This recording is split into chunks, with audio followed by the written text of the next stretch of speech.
All right, so today we are baptizing some people. So in the prayer meeting just before the service, I just felt to change the message, and we'll get to the other stuff next week.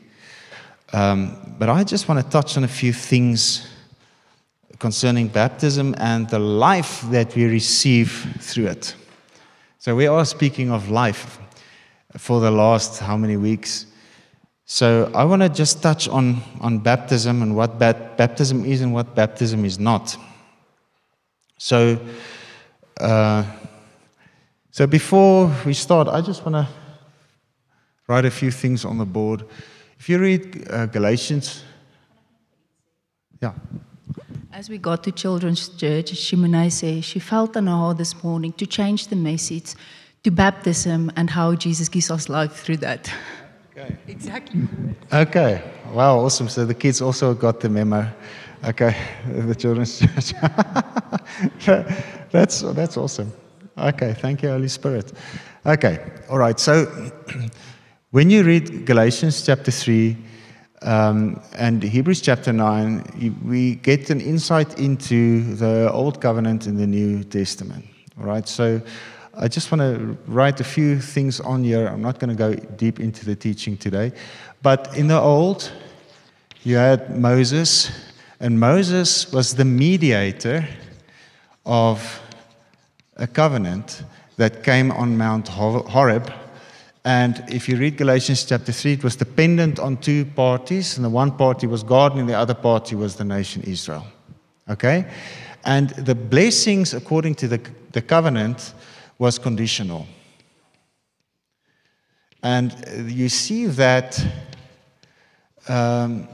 also in Deuteronomy chapter 28, it says, if you do everything that is written in the law, you shall be blessed in the city, blessed in the field, blessed coming in, blessed going out, blessed shall be your bread basket and your kneading trough, and the fruit of your body, blessed, blessed, blessed, blessed, blessed. But if you do not do everything that is written in the book of the law, you shall be cursed in the city, cursed in the field, cursed coming in, cursed going out, cursed shall be cursed, cursed, cursed, cursed, cursed, and all the sicknesses not mentioned in this book shall cling to you, and God will destroy you and everything.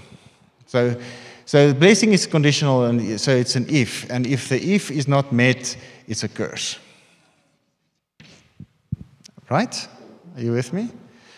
Okay, so in Galatians chapter 3, verse 10, he says that if you depend on the law,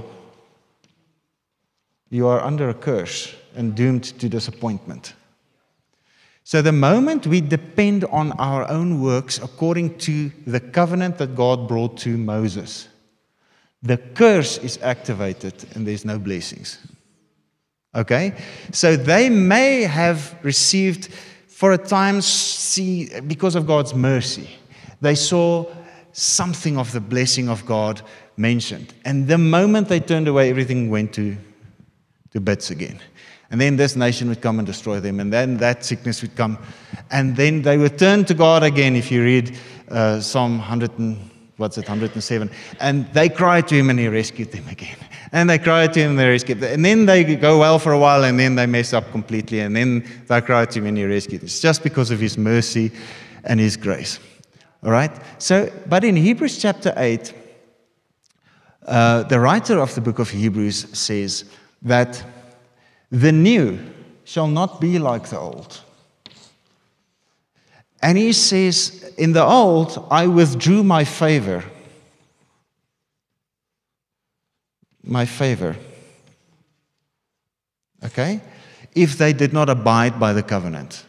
But the new shall not be like that. All right? So the new is not a covenant. Now, the word covenant there, so it's fine to call it the Old and the New Covenant, but let me just explain what I'm saying for those who haven't heard me speak on this. So the Old is a covenant, the word berith, which is a covenant or a contract. And the New, in the Greek, is a testament. The New Covenant or the New Agreement takes the form of a testament. And you can see that in Galatians chapter 3 and Hebrews chapter 9. It's a last will and testament, and it's activated by the death of the testator, Jesus Christ. So I'm just touching on this. Earlier this year, we went a little bit deeper into it, but there's something else I need to say. Okay, so the New Testament is activated by the death of the testator, and the Greek word there is diatheke. Dia means through,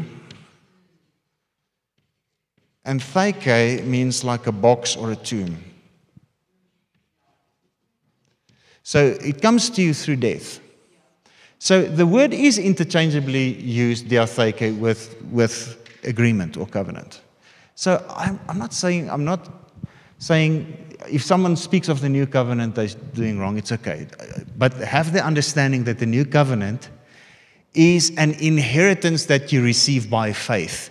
And it is not a covenant that you keep in order to earn something from God. Are you with me? Okay. So now, these two, this one prophesies this one, and this one came because this one was fulfilled. So if you read Galatians chapter 3, especially around verse 19, it says that the law is a contract between God and Israel. And Moses was the mediator. All right? So this is a completely different document from this one. It's a new document. It's a completely new thing. Hebrews chapter 8 also says, when God says, I will bring a new one, He makes the old one obsolete and out of use. And what is obsolete and out of use is ripe for disappearance and to be dispensed with altogether. Are you with me? So this one came to replace this one. This one is the fulfillment of this one. Okay, so I've always explained it like this. I'm just running through it because we got some other things to say. All right, so say I have a contract with, what's your name, Neve? Shaw. My mind is somewhere. Yeah, I know him well, it's just my mind, don't worry. Okay, so I have a contract with Shaw. And I'd say, I'll give you R1 million, you give me your car.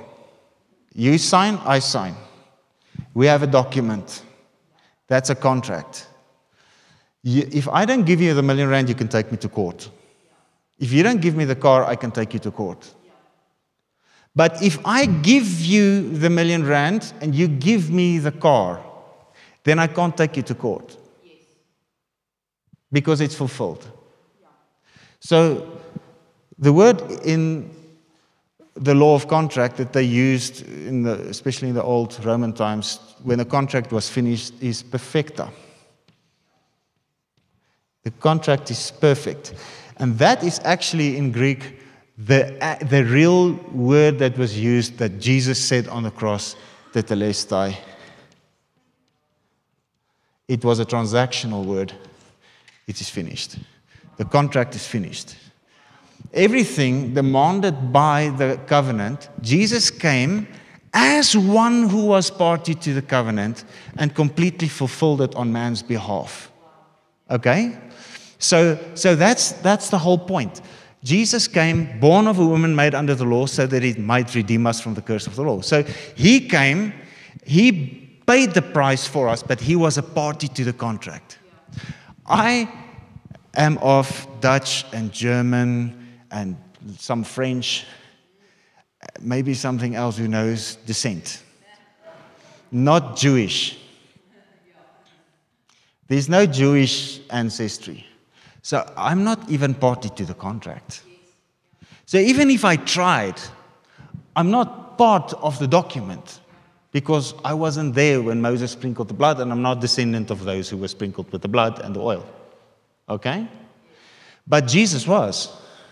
He came as a party to the contract and He fulfilled it. But the proceeds of this contract, everything now belongs to Jesus. And He gave it in a last will and testament freely to everyone who would believe. So the name in the contract, it's to the heir which the promises apply. And if you read Galatians chapter 3, you'll see that Jesus Christ is the heir promised to Abraham. Not many heirs, one heir, referring to one individual, which is Jesus. Now we are one with Jesus. I am not a son in my own right. I'm a son because Jesus is a son, and I am now one with him. That's the point. So, because I am united through the cross and through baptism, buried into his death, I share in his death. Coming up out of the water, I'm sharing in his resurrection. I'm planted into his death. I am buried into his death. And if I share a death like his, I will also share in the resurrection life. So the Holy Spirit is that new life. Because you see in Romans 8, verse 10 and 11, if the body be dead by the reason of sin and guilt, the spirit is alive because of the righteousness that is imputed. We've touched on that quite a lot in the last couple of months. But if the same spirit that raised Christ from the dead now dwells in us, he will also restore to life and quicken our mortal bodies. That's resurrection life. Okay, so that spirit that raised him from the dead is inside every believer. So you have been baptized into his death. And now you share his life. So Adam is crucified in the body of Jesus. The Adam in you, the Adam life. And the Christ life is resurrected in you through the resurrection of Jesus Christ, because the Holy Spirit is in you. That same Holy Spirit was on the cross in Jesus Christ when he suffered on the cross. That same Holy Spirit that went to the Father when Jesus was buried, he came and he also raised him from the dead. That same Holy Spirit is now on the inside of you. He was involved in the whole process of the cross, of the fulfillment of everything that was written of Jesus in the volume of the book. Now, if you look at Hebrews chapter 10, you'll see that, I'm so tempted to go into detail, but Hebrews chapter 10 verse 9 says, "Behold, here I am coming to do your will." Thus he does away with the old as a means of expiating sin. So he fulfilled the contract, does away with it. As a means of expiating sin. So what was the function of the law? It was not to make men recognize God. It was to make men recognize sin and the sinfulness of sin. If you read Galatians chapter 3. Romans chapter 3 verse 20, by the law is the knowledge of sin. You see it in Romans chapter 7, and you see it in 1 Corinthians 15, that the power of sin is the law. Jesus came and in his body fulfilled everything. Perfecta, tetelestai. He took it away. He didn't just take it away and cancel it. He fulfilled it, which renders it obsolete. So, Hebrews chapter 10 verse 9. Here I am coming to do your will. Thus he does away with the old as a means of expiating sin, to establish the new, to inaugurate and establish the new. And in accordance with this will of God, we have been made holy. That word is sanctified, set apart. We have been made holy through the offering of the flesh body of Jesus Christ once for all. That means one sacrifice is enough to cover all the sin that you are capable of. Yesterday, today, forever, all the sin is removed as far as the east is from the west. Because the atoning sacrifice, the perfect sacrifice, was given and accepted. And now God looks at you through the blood. And you, the old you, the Adamic you, the guilty you, have died in His death. When you believe, and Christ, the man from heaven, 1 Corinthians 15, is raised in you. Okay, so Galatians chapter 2, verse 20, I've been crucified with Christ. It is no longer I that live.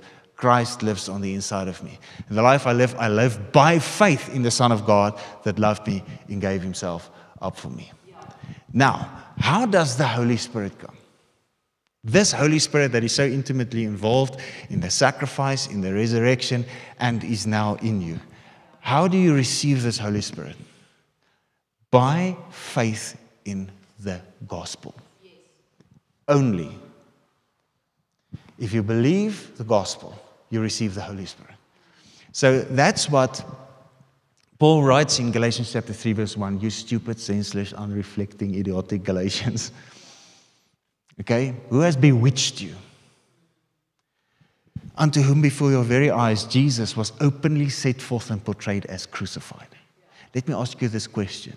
Did you receive the Holy Spirit by obeying the works of the law?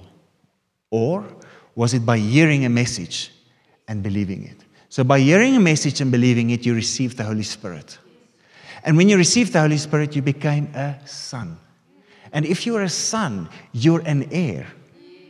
And if you're an heir, Galatians chapter 4 and Romans chapter 8, if you're an heir, that means everything that Christ is and has that belongs to Him is now yours.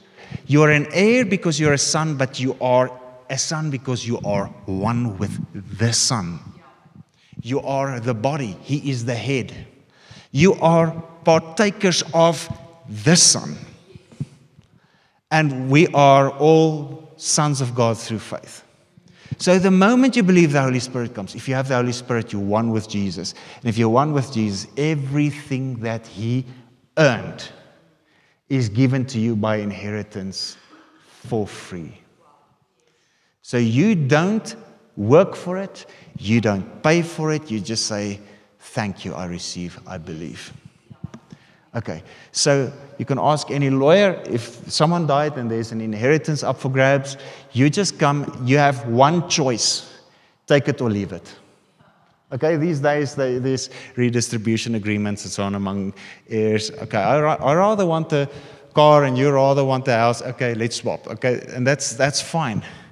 But you can either receive it or reject it. And this is how it works with Christ. You are made a joint heir with everything. So you have one undivided share with everyone in everything. Okay? Which means if you receive it, you receive the fullness of God. If you reject it, you reject everything. You don't pick and choose a little bit here, a little bit there. Okay. So that means that if you reject Jesus, you got to have Jesus to be saved. Right. So baptism. Let's go to Romans chapter 6. And may God give me grace to be as short as possible to just get through what I want to say. Okay, so Romans chapter 6 says, verse 3, are you ignorant of the fact that all of us who have been baptized into Christ Jesus were baptized into His death? Okay? We were buried therefore with Him by baptism into death, so that just as Christ was raised from the dead by the glorious power of the Father, so we too might habitually live and behave in the newness of life. So you're raised into the same life. Verse 5. For if we have become one with Him by sharing a death like His, we shall also be one with Him in sharing His resurrection by a new life lived for God. So we've touched on that. We know that our old unrenewed self was nailed to the cross with Him, in order that our body, which is the instrument of sin, might be made ineffective and inactive for evil, that we might no longer be slaves of sin. Okay, I just want to jump over to the King James in verse 6. He says, knowing this, that our old man is crucified with him, that the body of sin might be destroyed, that henceforth we should not serve sin. So your body becomes unresponsive to all the promptings of the flesh, the fleshly desires. Those desires become deactivated the moment the Holy Spirit becomes the dominating factor in your soul, in your body, in your conscious being. Your body is made subservient to the life of Christ. That old nature, you can read it in Romans chapter 8, verse 6 and 7 also, that flesh mind which is death. Verse 7 says, it cannot submit to God's law. It's always in enmity with God. But having died in Christ, in the baptism, being planted into his death, that nature is brought under.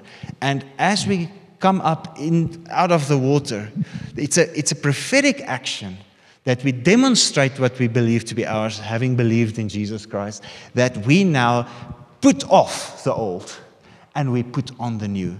We put off Adam and we put on Christ. We to put away from us the thoughts and the desires that is prompted by the flesh, and we put on the thoughts and the desires which has its source in the Holy Spirit.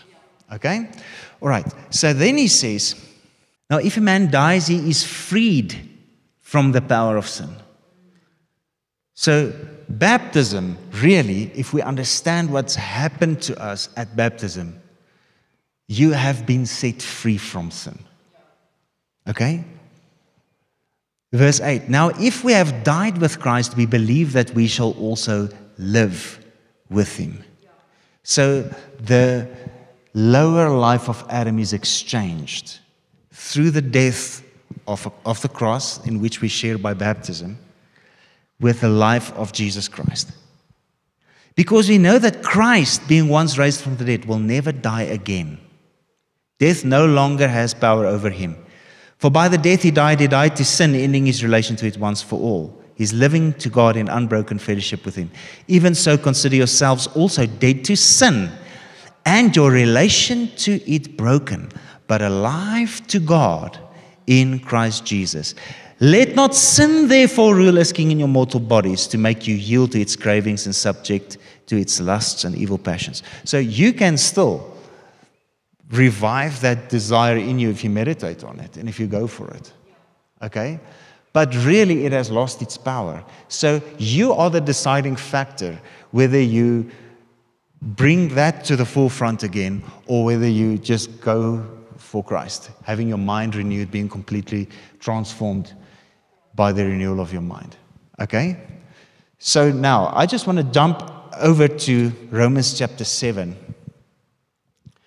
So first, in Romans chapter 6, he says, through baptism, you have died to sin. And that's Romans chapter 6. Okay? But now in Romans chapter 7, he says, he still continues in the same letter. He says, do you not know, brethren, for I'm speaking to men who are acquainted with the law, that legal claims have power over a person only for as long as he is alive? So it's still the death and resurrection narrative, so it's still talking about baptism. For instance, a married woman is bound by law to her husband as long as he lives, but if her husband dies, she is loosed and discharged from the law concerning her husband. So he's not talking about adultery here. He uses that example to explain that the death of a person releases that person from the law. And according to the scripture, the death you go through in baptism is sufficient to release you from the demands of the law. And that's the point. So he says here, verse 3, accordingly she will be held an adulteress if she unites herself to another man while her husband lives. But if her husband dies, the marriage law no longer is binding on her, and she's free from that law. And if she unites herself to another man, she's not an adulteress. Likewise, so he's now comparing. He says, likewise, you have undergone death as to the law, through the crucified body of Christ, so that now you may belong to another, to him who was raised from the dead, in order that we may bear fruit for God. Okay, so Romans chapter 3, if you continue reading in verse 21, etc., it says, the law only speaks to those who are under it. And in Romans chapter 6, verse 14, if I can just jump to that, it says, sin shall not any longer exert dominion over you, since now you are not under law as slaves, but under grace as subjects of God's favor and mercy. The law does not have power over you who have believed in Christ and have been baptized and raised in union with Christ's resurrection. You are not bound to the covenant. You are bound to Christ. You are not under law, you are under grace. You are not united in your sin to a covenant that demands the impossible from you. But Jesus, having done that for you, now lives for you and in you through the Holy Spirit. He is the one who is perfect. He died for us, but you know that He lives for you so that He can live in you and through you. So the whole point is, I have been crucified. It's not I that live. I have died to sin. I have died to the law because I have died to Adam, all of that flesh stuff. Now I'm united with Christ, and Christ has fulfilled the law, and Christ is perfect, and He now wants to express His life through me and in me. The question is, can we surrender to Him and let Him do it? So it's wonderful to say we are free in Christ. Yes, we are free towards Him, but we are not free towards the flesh. And that's the rest of Romans chapter 6. But now, can we understand that Christ wants to be free in us to express His will and His desires through us? And that's the point. I die and He lives. My will dies. My thoughts die. My opinion dies. I have no right to an opinion because I died. That's the point. So, you have nothing to complain about. There's no right to complain anymore. There's no entitlement because you don't live. Okay?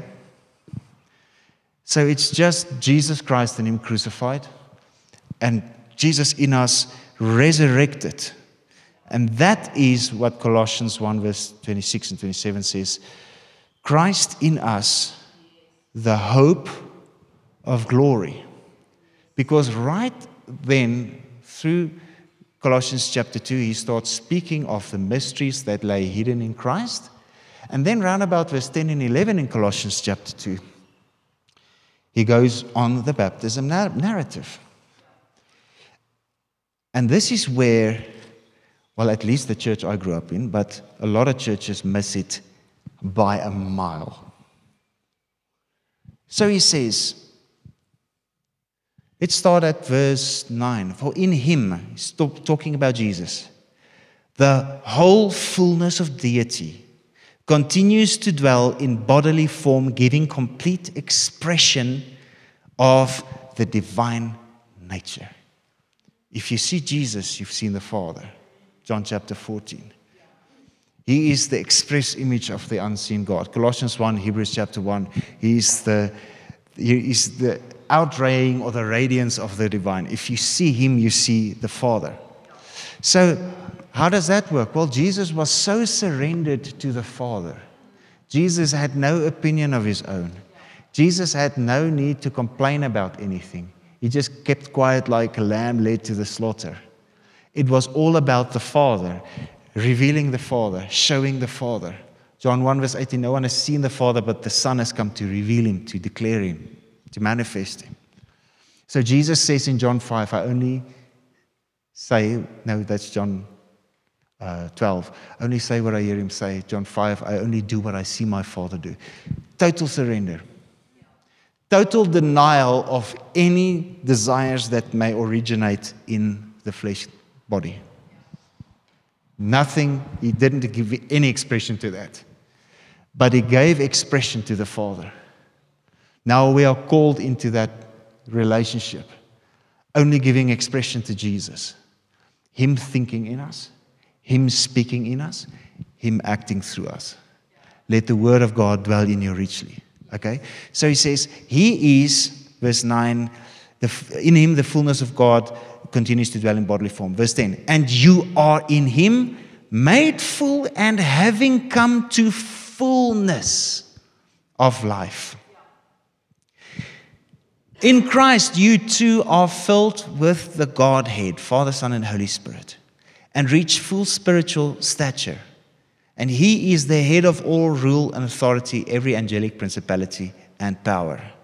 And in Him you were circumcised with a circumcision not made with hands, but in a spiritual circumcision performed by Christ by stripping off the body of flesh, the whole corrupt carnal nature with its passions and lusts. Thus you were circumcised when you were buried with Him in your baptism, in which you were also raised with God to a new life through your faith in the working of God as displayed when He raised Him from the dead. Okay, so if we take this back to Romans chapter 6, he says, you were circumcised with circumcision not made with hands. That's like the sword coming in Hebrews chapter 4, cutting the calluses from the heart, sifting, analyzing the very thoughts and purposes of the heart. In other words, all the yucky stuff of Adam is cut out by the word, which is the Spirit. Is removed because that old nature is put off and cut off, circumcised. So it's two images that try to convey the same process.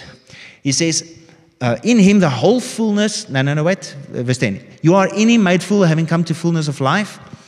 He says, verse 11, that's where we were. In Him you were circumcised with a circumcision not made with hands, but a spiritual circumcision performed by Christ, by stripping off the body of the flesh.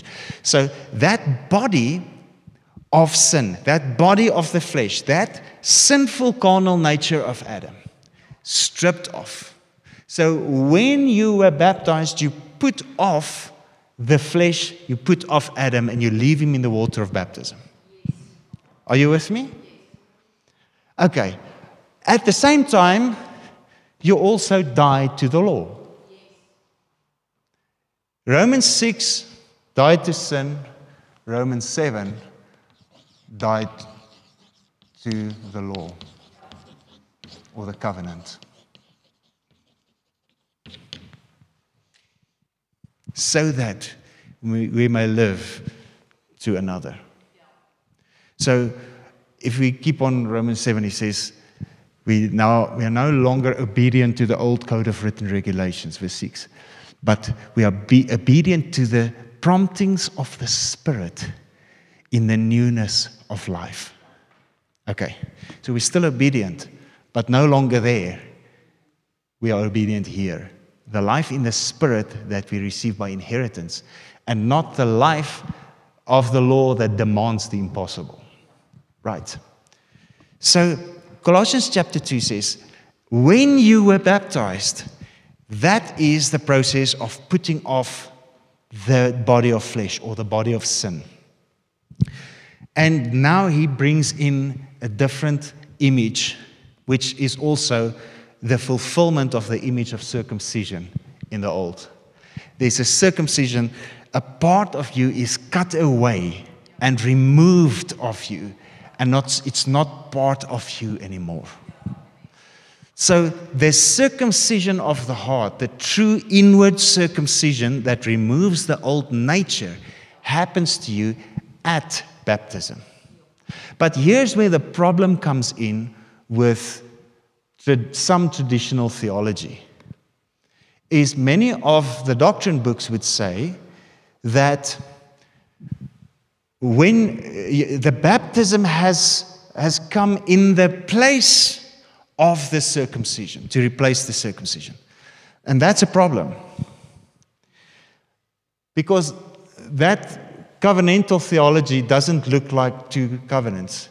They say there's the covenant.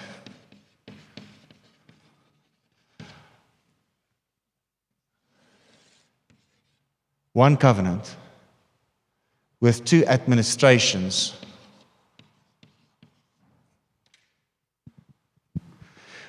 Now they still, every Sunday, read the law of Moses, the Ten Commandments.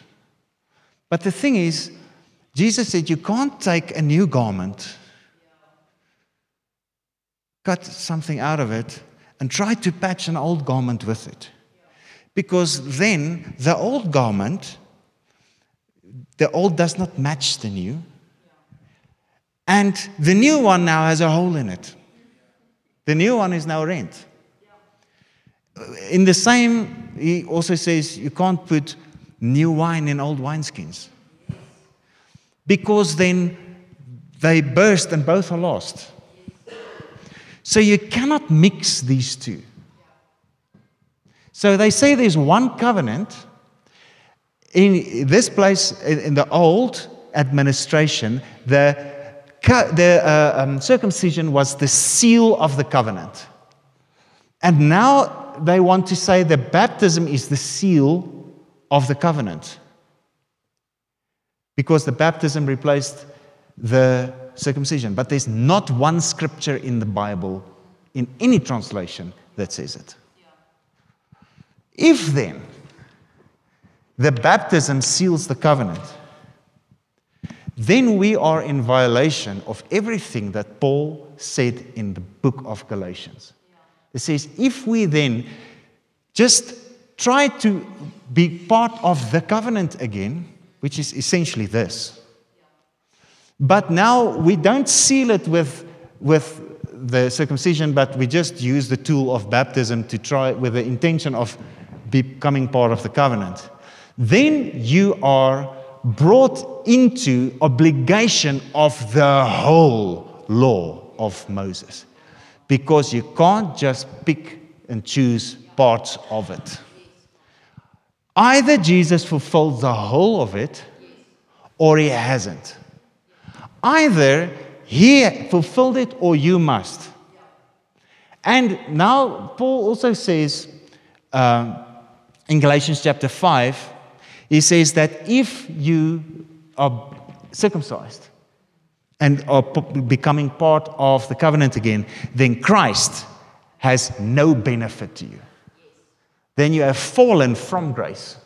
So fallen from grace is not when someone messes up and they steal money or disappear, or when they sleep with their secretary or something. That's not falling from grace. There's grace for that. Falling from grace is when you disown the power of the cross of Jesus Christ and you stand on your own abilities to try and fulfill the covenant of the law. So I just wanted to say that outrightly.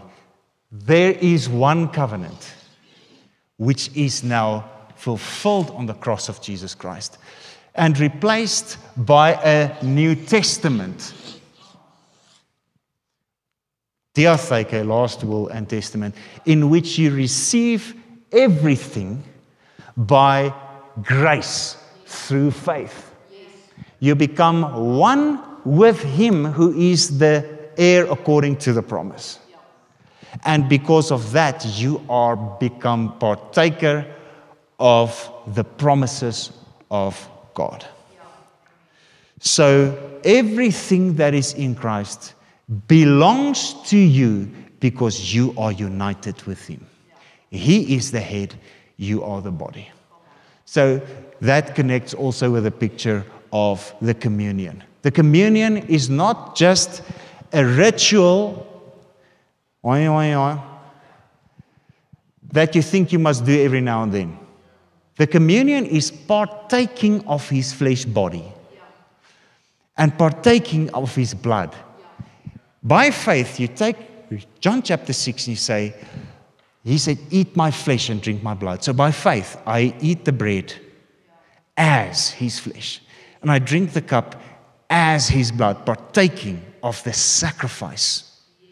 And fellowship with that sacrifice is the thing that purges the conscience. So it is not about just doing some kind of a a ritual, but it is by having fellowship with his body that went through death for me. Okay, so through the communion, we are all made one body because we all partake of one bread, 1 Corinthians chapter 10. So we must understand this, that baptism, again, it's not something that we do because we feel like, we've got nothing better to do, or maybe, me too, I also want to do it, or something like that. With baptism, you declare something by faith. And you declare the following: I died. The law has no hold on me. I have died to it. Romans 7. Sin has no hold on me. I have died to it. I can never return to those two things. And now, as I come up out of the water, I belong to one. My will is now forever bound to him so that he can control me, he can direct me. He's the king. I declare him as Lord and King over my life, and I live in absolute obedience to him.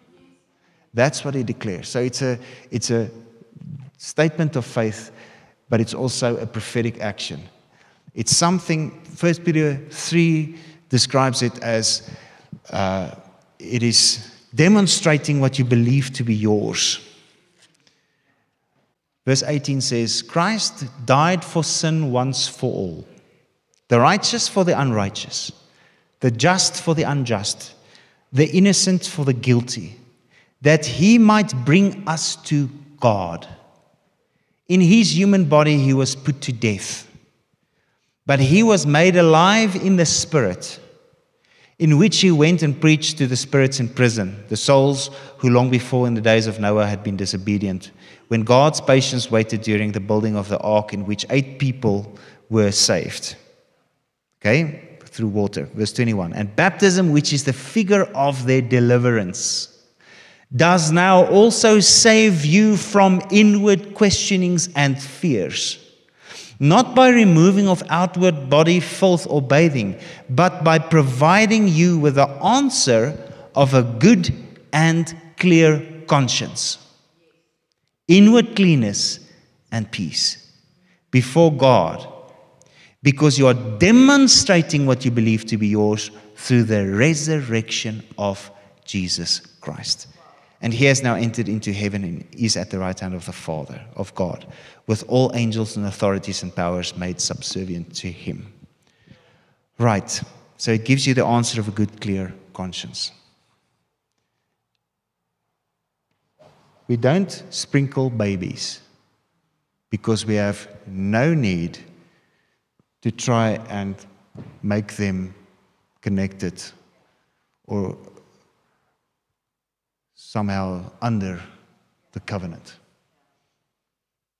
That's the whole point of baptism. You die to the covenant. It removes all traces of it because it's obsolete. It's fulfilled in him.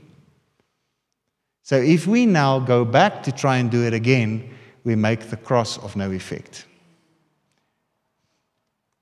So we baptize people underwater. And it's not necessarily about the volume of water. If there's people who got truly, really baptized just with a few drops or a cup of water by faith, because maybe they were in a prison or maybe they were in a desert or something.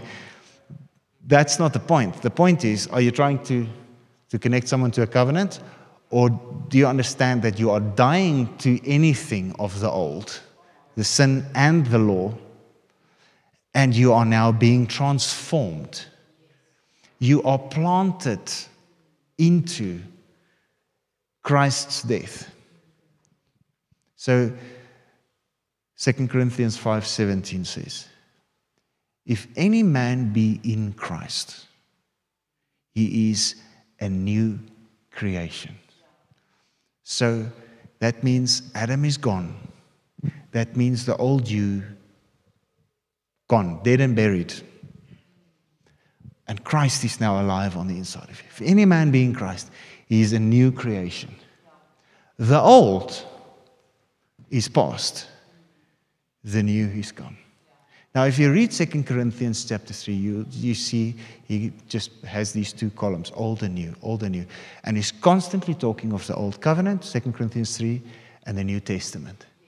He's not talking old man, new man. 2 Corinthians 5:17. If any man believe in Christ, the old, the law and the prophets, and Adam is gone. And the new is come. The kingdom of God, the life in the Spirit has now come. But you have to be engrafted in Him.